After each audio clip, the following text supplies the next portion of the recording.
एक यात्री विमान समुद्र में गिर गया, लेकिन हैरानी की बात यह थी कि केबिन में समुद्री पानी की एक भी बूंद नहीं घुसी थी। यात्री भी काफी खुश थे, लेकिन उन्हें यह नहीं पता था कि विमान समुद्र की सतह से 100 मीटर गहराई में अटका हुआ था। कुछ ही देर में यह सब खत्म हो सकता था, लेकिन इससे भी भयानक बात यह थी कि विमान का संचार उपकरण कोई भी सिग्नल प्राप्त नहीं कर पा रहा था। इसका मतलब था कि वे मदद के लिए संपर्क भी नहीं कर सकते थे। जैसे जैसे समय बीतता गया, यात्रियों के बीच संकट की भावना बढ़ती गई। कुछ लोग निराशा में रोने लगे तो कुछ बेहोश हो गए। हालात लगातार बिगड़ते जा रहे थे। इसी समय कप्तान ने एक निर्णय लिया। उसने सिग्नल रिसीवर को समुद्र की सतह पर भेजने का निश्चय किया ताकि बचाव के लिए सिग्नल भेजा जा सके। सिर्फ इसी उपाय से सबकी जान बच सकती थी, लेकिन समुद्र की इतनी गहराई में भारी पानी था जो बहुत खतरनाक था। इस मिशन को सफल बनाने के लिए सह कप्तान ने भी हिम्मत दिखाई और दोनों ने मिलकर पूरी सुरक्षा व्यवस्था की। फिर उन्होंने केबिन से जुड़े स्टील दरवाजे को बंद कर दिया ताकि पानी अंदर न घुसे। लेकिन मामला इतना आसान नहीं था। कप्तान ने इलेक्ट्रिक दरवाजा खोलने की कोशिश की, लेकिन सर्किट में शॉर्ट सर्किट हो गया। जब वह इसे ठीक कर रहा था, तभी अचानक बहुत जोर का पानी केबिन का दरवाजा तोड़कर अंदर घुस आया। अस्थायी केबिन में पानी तेजी से भरने लगा। सह कप्तान इस तेज टक्कर से वहीं बेहोश हो गया। सौभाग्य से कप्तान को चोट नहीं लगी, लेकिन ऑक्सीजन सिलेंडर टूट गया, जिससे ऑक्सीजन बहुत तेजी से खत्म होने लगी। अब कोई चारा नहीं था। कप्तान ने ऑक्सीजन सिलेंडर फेंक दिया और पानी में ही सांस लेने की कोशिश की। सिग्नल रिसीवर गैस वाल्व के साथ ऊपर उठने लगा। फिर कप्तान ने भी पूरी ताकत लगाकर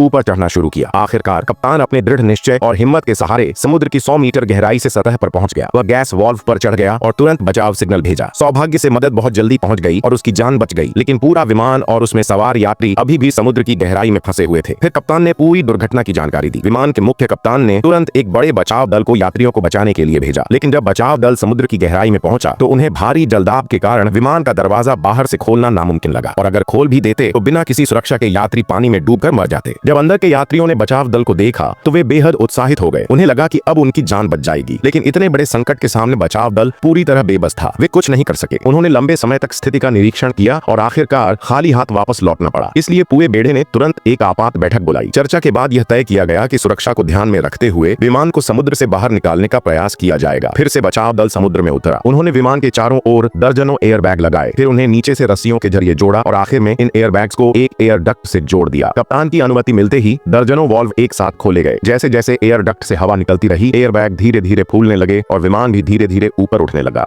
जल्द ही विमान समुद्र की सतह पर पहुंच गया। बचाव दल तेजी से वहां पहुंचा और केबिन खोलकर यात्रियों को ताजी हवा लेने दी। सभी लोग खुशी से भाग गए, लेकिन खतरा अभी टला नहीं था। इस समय भारी भार के कारण रस्सियां टूटने लगीं। लोग अब भी जल्दी में विमान से बाहर निकल रहे थे। जब अंतिम रस्सी भी टूट गई, जो यात्री अभी अभी बाहर निकलने वाले थे उन्हें तुरंत अंदर खींच लिया गया। विमान का पिछला हिस्सा धीरे धीरे फिर से नीचे डूबने लगा और समुद्र का पानी एक दैत्य की तरह केबिन में घुस आया। कप्तान ने पूरी ताकत से दौड़ लगाई और यात्रियों को एक अस्थायी सुरक्षित स्थान तक पहुंचाया। फिर उसने जल्दी से केबिन का दरवाजा खोला, यात्रियों को नीचे ढकेला और खुद भी पीछे से कूदा। यह देख तत्काल एक हेलीकॉप्टर भेजा गया और सभी यात्रियों को सुरक्षित निकाल लिया गया। अंततः सभी यात्री सुरक्षित थे, लेकिन वह बहुमूल्य विमान समुद्र के बीचों बीच हमेशा के लिए डूब गया।